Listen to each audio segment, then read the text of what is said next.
compelling detective story, a cloak and dagger action and a romantic drama, all these stories were taken from real life. The history of Kazakhstan is inseparable from the world history. Reflections on history, our version. The good soldier Svejk and his fortunes in Kazakhstan. In Kustanai suburbs, there are typical blocks of flats, shops and a sports club, all making up a standard commuter town. Any city of Kazakhstan has these facilities. A street sign fits the scheme too. Really, why not to immortalize the name of the author of The Good Soldier Svejk? However, the story doesn't appear simple. It didn't start here, but it went down in history as a masterpiece. So what is common between Yaroslav Hašek and Kazakhstan? Prague, our time. Svejk's servant told him that Ferdinand had been killed. A few years before, a medical commission had declared that he was mad and he had to leave the military service, get engaged in selling dogs, the ugly bastards, which he wrote fake pedigrees for.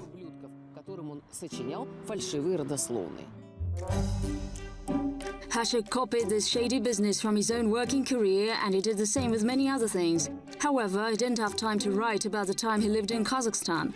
It is the first attempt to trace the life of unflappable optimist Svejk. The head of the political department of the Army No. 5 said that he'd been diligent and reliable. Because of this, he was sentenced to be shot. A photo of Petropavlovsk and the street where he lived will be here. Chapter 1, in times of adversity. Of course, Svejk started fighting in World War I in Prague, but we can say that the idea of writing the book grew in our areas. Anyway, let's follow the route mapped out by Hašek himself. In summer of 1914, Archduke Ferdinand was assassinated.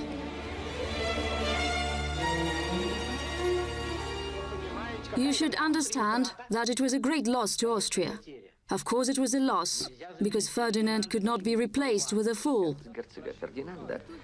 As a result, the good soldier was arrested for a politically incorrect speech he made in the inn. The innkeeper was also arrested and punished for the portrait of the emperor with the fly sitting comfortably on it. The police department was crammed with conspirators, and afterwards he was sent to a lunatic asylum. It is impossible to retell the work by Hašek. One can only reread it. After wonderful radiant days Svejk spent in the asylum, he encountered adversity and persecution. Yaroslav Hašek was born in Prague in the family of a not very rich bank clerk. When his father died, he dropped out of school and started working in a pharmacy. However, it didn't last long. After that, all his life was like a journey, with short stops during which he studied at the training academy, worked in a bank and got married. You can't understand whether a literary character or real person predominates in Svejk. Incidentally, the reverence he felt for the mental hospital is also among the things which Hašek experienced personally. He didn't like being alone, and always tried to associate with people, among whom he tried to find those who could tell interesting stories about their life, and later he could use them in his stories or the great work about soldier Svejk. The only Czech museum devoted to the author of Svejk is situated in Lipnitz, nad Sazovu village. Now it is being repaired. The revolutionary heritage by Hašek is in the red corner, but there are no materials from Kazakhstan yet. However, the writer's great-grandson is confident that they will certainly appear there. First photos from Petropavlovsk should be here.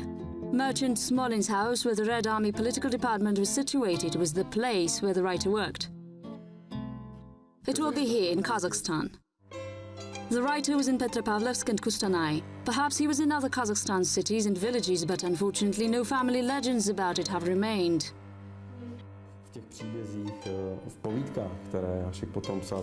In the recollections Hašek wrote, in the Czech Republic he mentioned the land of camels, and it is certain that he found out about it in Kazakhstan. Let's, however, continue in accordance with the paperback chronology. There is a series of amusing events which Svejk encountered. At one time he was a batman of a military priest who gambled away his soldier, then he was sentenced to be shot, promoted to be company striker and sent to war as a soldier of the regiment number 91. It was that very regiment where the writer had served. In general, the good soldier liked saying that anybody's interested in going to foreign lands free of charge. Послушайте, Svejk, как вы думаете, долго нам еще воевать? Chapter 2. Foreign lands. Finally, a draft referring to drinking in alphabetical order written by a volunteer was approved. The volunteer based his draft on the fact that having a certain surname can also shape your destiny. As for the surnames, Hašek used the real surnames almost for all of his characters. There really was a person named Joseph Svejk, however the main prototype was the author himself. Image of Svejk is the image that demonstrates the idiocy of the army command and control system. The system was designed in such a way that it itself acted as a destructive agent. Today we will start studying tactics for yielding ourselves prisoners to the Russians with no great loss. The medals are being looked over as if they were recollections. This is the infantry regiment number 91. According to Jaroslav Krajčer, his grandfather did not talk about this period a lot. He was a prisoner and fought in the Civil War. However, he memorized very well the stories about his comrade in arms Hašek written by his namesake. This writer's description of the war is completely different from historians. He made jokes about it and ridiculed the war.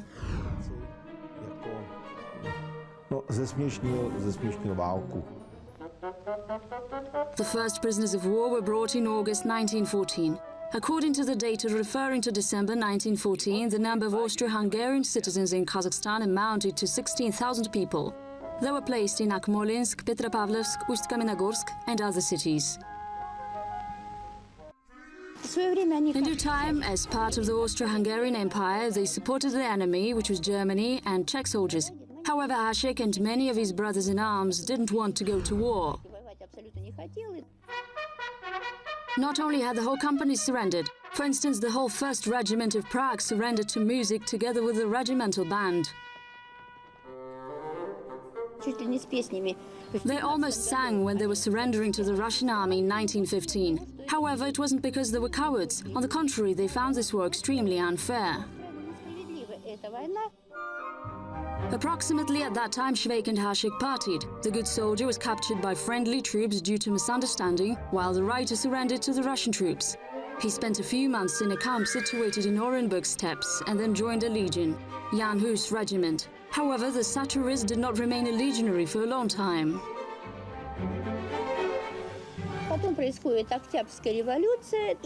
Then the October Revolution broke out. Soon after that, this Czechoslovak corps declared that it was a part of the French army and joined the counter-revolution. The revolution shaped the destinies of Hašek and his grandfather in different ways. František Zavíška fought alongside the White Guard.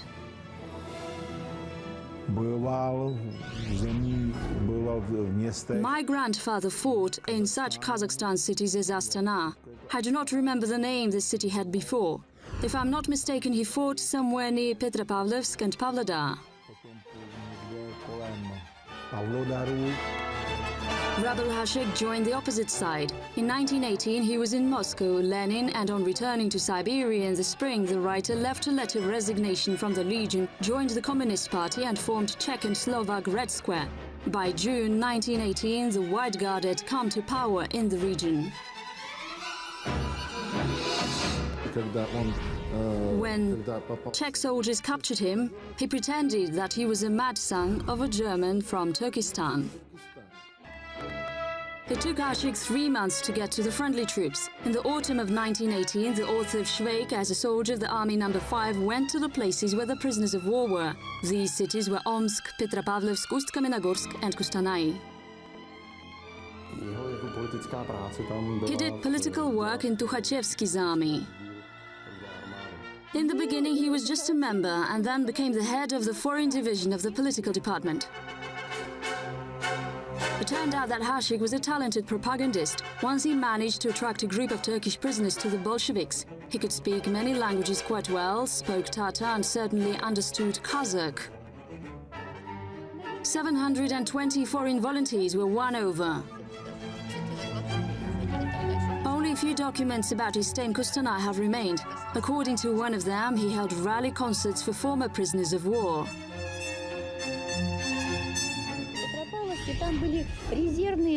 There were Czechoslovak military reserve units and Czech orchestra consisting of 60 members, so he had enough work there. Although there were few people here, he paid attention to everyone. At the same time, he published a few newspapers which were in the Hungarian, Russian, Tatar, German and even Buryat languages. His articles were often published, but many materials have not been found yet. Perhaps the reason for this was the fact that Hašek had about 80 pseudonyms. He combined propaganda and writer's tasks with administrative ones. Chapter 3. Unfinished novel. In complete sobriety, he said that he'd spent 5 happy years abroad. In 1920, Hašek went to his homeland to build communism there. He took felt boots, the balalaika, his new wife, and the most important was... The most essential was that he brought from Siberia the idea of writing a long novel about Svejk and realization of what Svejk's destiny would be like. The district chief and I often said that the real weapons of war are patriotism, devotion to duty and self-improvement. I remind you about it today, as our troops will cross the border quite soon.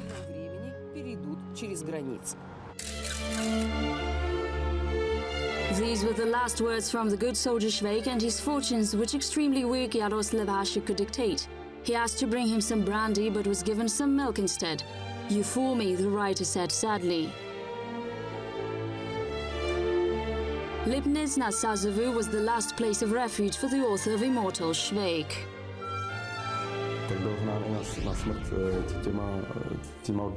In fact, his return was not easy.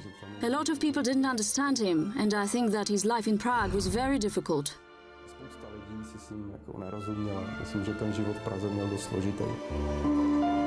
Nobody was waiting to welcome him. Czech newspapers repeatedly published dedications to Hašek. According to one obituary notice, he had been killed by drunken sailors in Odessa. The others said that wild nomads had killed him. Only a few people knew about Prague and other countries Hašek had visited.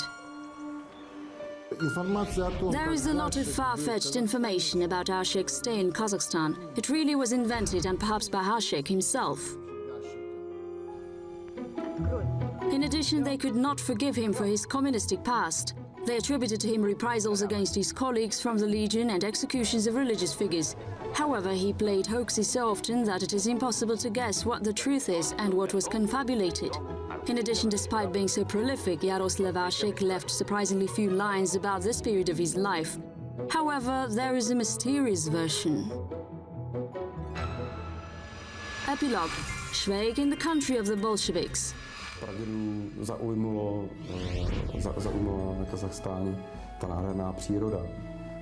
My great-grandfather was interested in a completely different nature and culture. Vast expanses attracted him, and this impression about Kazakhstan enchants me too. I just inherited it in some way.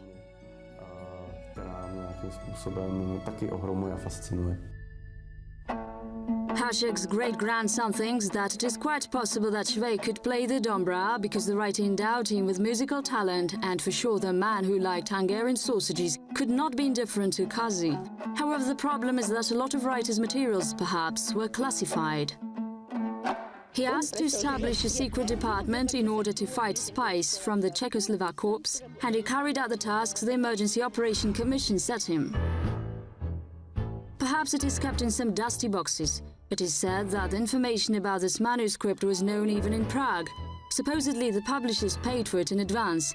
Apart from pre-war stories, the first one, entitled Svejk in the Country of Bolsheviks, was a novel about a brave soldier's adventures in Siberia and Kazakhstan. For the first time, a limited edition of this book was published in the printing house of the Fifth Army's political department.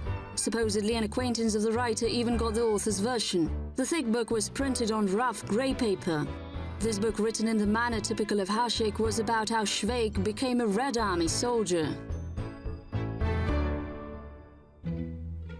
Alarm bells are ringing. Svejk had passed away, but in the map board he will wait for better days. Hašek is cleaning his gun. and reluctantly wakes up the Red Army soldiers.